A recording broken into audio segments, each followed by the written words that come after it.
In this video, we're going to be going over the second movement of the fourth line of the Yang Tai Chi Saber Form. Now, this is one of my favorite moves of the form. It has a really nice flow to it, and I think you'll see why I like it so much once you get a chance to practice it a couple times. As always, I'm going to begin this movement as if I had started the form facing you. So again, directly towards you is south, directly to my left here is east. Our last movement left us facing east with the sword up in front of us, blade up. So we're in a forward stance, or a bow and arrow stance. Right leg is forward, which means the majority of our weight is in the right leg. Left hand is out to the northwest. Blade is turned up in front. From here, we're going to cut over the top and drop the sword down so it's facing, the sharp side of the blade is facing off to the northwest. What we're going to do at the same time is step back with the right foot. So as this comes over the top, we shift to the left and step in with the right foot, bringing it next to the left foot in a T-step. So from here, over the top, and down. Now you'll notice that my left hand is going to come up at the same time that the right hand is coming up. They meet and drop down, and when they're down low, the left hand's fingers are just gently pressed on the top of the right wrist. So from here, it's shift back, over the top, and down. You're going to step straight to the east with the right foot, drop the blade down toward the floor, turn the right foot to a 45 and cut up. In the east direction, bring the blade up over your head, and your left hand comes in next to your armpit, the right armpit. You step through to the east with the left foot. As you shift to the left foot, you're going to open this hand and push it to the left, or to the east. So let's run through that again. Finished our last move here. Shift to the left foot, sword comes over the top, left hand comes up, they meet, and drop down, facing the sharp side of the blade to the northwest. You're going to step straight out to the east with the right foot as you bring the blade down and start to cut up as you shift to the right foot. Bringing the sword up overhead, left hand is in the right armpit, or close to it. Step through with the left foot, gently touching with the heel, and as you shift forward to that left foot, reach across and push forward with the left hand. So from our last movement, shift to the left foot, sweep over the top, and down with both hands. Step to the east with the right foot.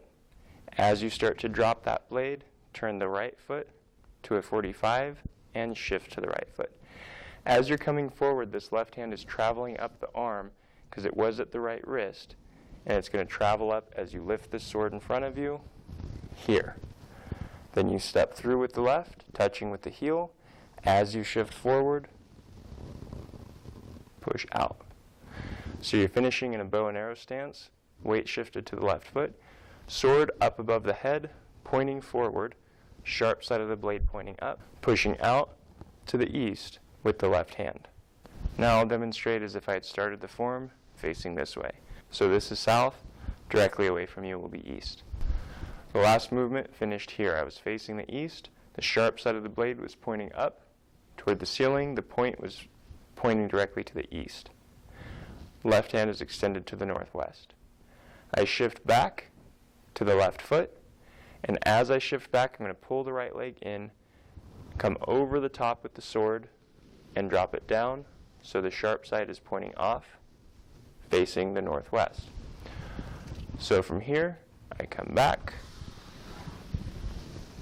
here. From here, I'm going to step again to the east with the right foot, start to bring the blade down, turn the right foot to a 45, and as I shift forward, I'm going to cut up with the sword. So the blade is pointing up toward the ceiling, the point is toward the east. I step through with the left foot, and as I shift forward, I open out with the left hand, pushing to the east. From our last movement, you're going to shift to the left foot, bringing both hands up, and you're going to drop the hands with the sharp side of the blade facing the northwest. The left hand is gently placed on the right wrist. Your right foot comes in into a T-step. You're going to start to drop the blade down as you step to the east with the right foot.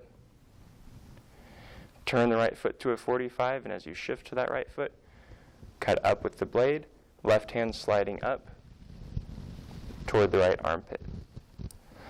Step straight to the east with the left foot, gently touching with the heel, and as you shift forward, open with the left hand, pushing to the east as you shift toward the east.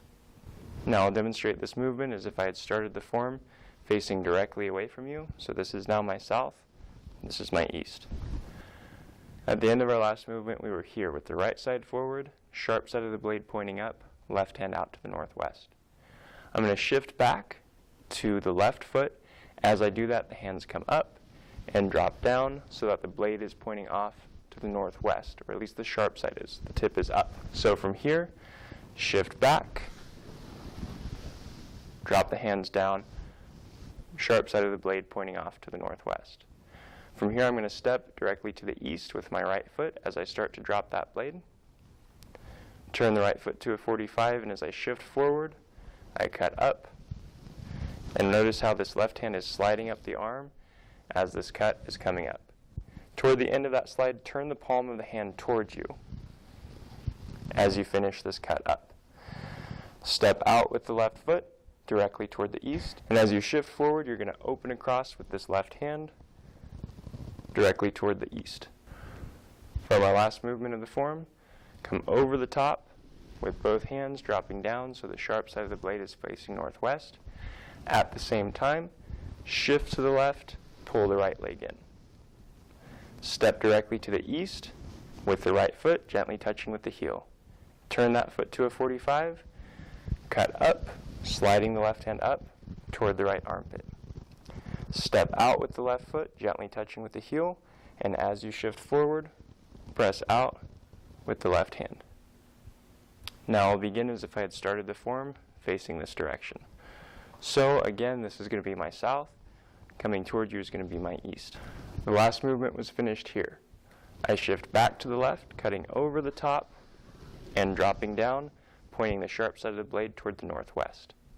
Step out to the east with the right foot, and as you do that, start to drop the sword.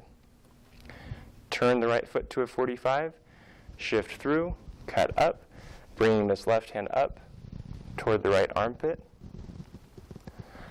Step out directly to the east with the left foot, gently touching with the heel, and as you shift forward, open to the east with that left hand. From our last movement, we shift to the left, coming over the top and down. Step straight out to the east with the right foot, beginning to bring the blade down. Turn the right foot to a 45, and as you shift, cut up, bring the left hand next to the right armpit. Step through with the left, and as you shift forward, open and press forward. Now I want to take a moment and point out more specifically what the left hand is doing as we're coming through with that cut. So from our last movement, when we come back here, it's just fingertips on the right wrist. That's not so complicated. As you step through and begin this cut up, it's going to slide up the right arm toward the right shoulder. At the end of that motion, it's going to turn so that the palm's facing toward you. So as you're coming through with this cut, it's coming from the wrist up toward the shoulder. So it's sliding up. And then toward the end, as you're finishing this cut up and getting ready to step out, this left hand rotates so the palm is facing me. Then as I shift forward, it opens out.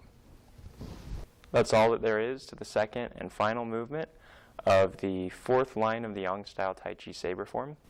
I hope you enjoyed watching this video. I hope you found it very helpful. And I want to say thank you so much for watching.